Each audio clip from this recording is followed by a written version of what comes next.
특히 지금 중국이 많이 시끄러운 것 같죠? 그래서 이런 상황에서 한번 좀 보자. 그래서 이제 여기 보시면은 왜 우리가 중국을 싫어하건 좋아하건 상관없이 중국을 주목해야 할 수밖에 없는가? 간단한 통계입니다. 보시면은 중국이 이제 처음에 덩시아핑이 1978년에 개혁개방을 시작해서 2021년까지 43년의 시간이 흘렀는데 1인당 국민소득은 처음 시작할 때 156달러였었거든요. 그런데 약 43년이 지난 다음에 12,000달러입니다. 12,000달러면 어느 정도냐면요. 중국의 1인당 그 GDP가 이미 러시아를 추월했어요. 그 아시아에서도 그 웬만한 나라들, 말레이시아 뭐 이런 데 비슷한 수준입니다. 근데 더 중요한 거는 이제 토탈 GDP가 처음에 시작할 때는 1,500억 달러도 안 됐어요. 근데 2021년에 15조 달러를 돌파했습니다. 100배예요, 100배. 우리가 작년에 1조 6천억 달러입니다. 그러니까 한국의 지금 9배예요. 더 이상 한중간의 경제는 비교하는 게 무의미할 정도입니다.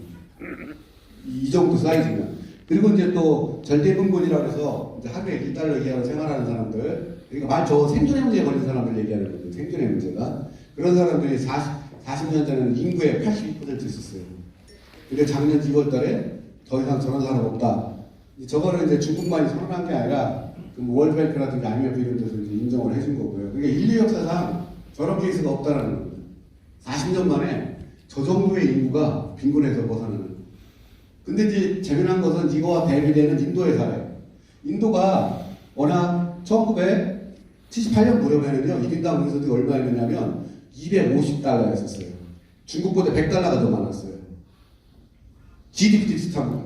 근데 40년이 지난 후에는 어떻게 됐느냐? 인도가 2021년에 1인당 GDP가 2,000달러가 안 돼요.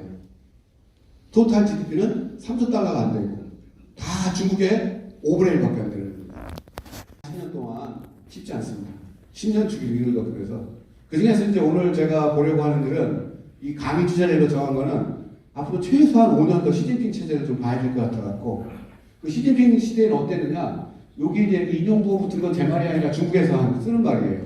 시진핑이라는 사람이 10년 전에 등장했을 때 중국의 꿈을 이루겠다라는 선언을 하고 제2의 개혁을 하겠다. 여기서 말하는 제2의 개혁에서 그럼 제1의 개혁이 있을 거 아니에요? 그 제1의 개혁은 바로 덩시아핑이 40년 전에 했던 개혁을 뜻하는 겁니다.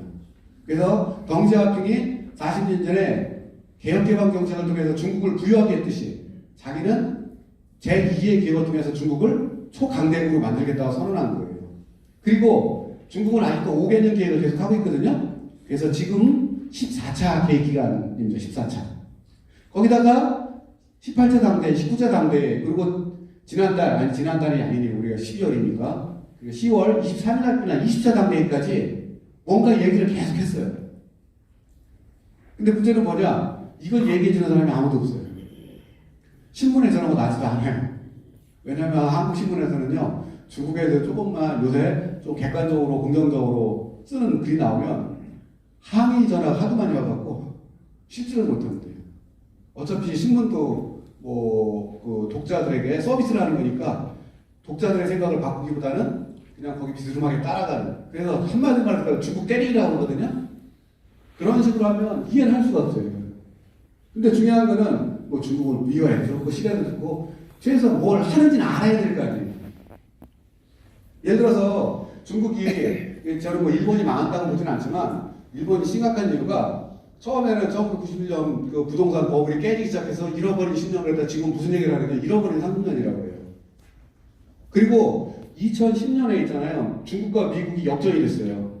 중국과 일본이. 그러니까 지금으로부터 12년 전에 중국의 GDP가 5조 달러, 일본의 GDP가 5조 달러 해갖고 12년 전에 중국이 세계 2위를 들어섰잖아요. 문제는 뭐냐? 그 이후 12년이 지났는데 중국은 5조 달러에서 아까 보여드렸죠? 15조 달러로 3배가 됐어요. 12년 동안. 일본은 작년 통계가 뭐냐? 5조 달러가 안 돼요. 하려면요 일자리를 줘야 돼요. 그죠? 일자리 못 주면 안 돼요. 그러면 중국에서 일자리 몇 개가 필요할까요? 어렵지 않아요. 1년에 몇 명 태어나는지 보면 알아요. 중국은 얼마 전까지 1년에 1,500만 명씩 태어났어요. 그 다음에 농촌에서 오는 사람 있죠? 그러니까 1년에 2천만 개 일자리. 그 근데 그거 다 못하니까 보통 개혁기에는요 1100만 개가 목표였었어요. 그거 제공 못하면 안 돼요. 근데 전에는 90년 초까지 8%라고 했어요. 왜? 그 당시 단순 제조업이기 때문에 1% 성장하면 140만 개 일자리 만들어낼 수 있거든요. 그 다음 2000년 초까지 7%. 그 당시 산업구조가 고도화돼. 지금 5%. 왜 이게 가능했느냐? 또 하나 1100만 개 일자리 중에서 중요한 게 뭐냐?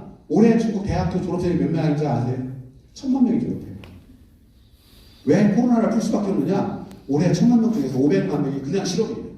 왜? 3년 동안 묶어놔다 보니까. 그래서 중국은요 1999년도부터 매년 대학 입학생들을 50만 명씩 늘렸어요. 그래서 2000년 넘어오면 대졸생들이 매년 500만 명씩 나와요. 지금 1000만 명이에요 드디어.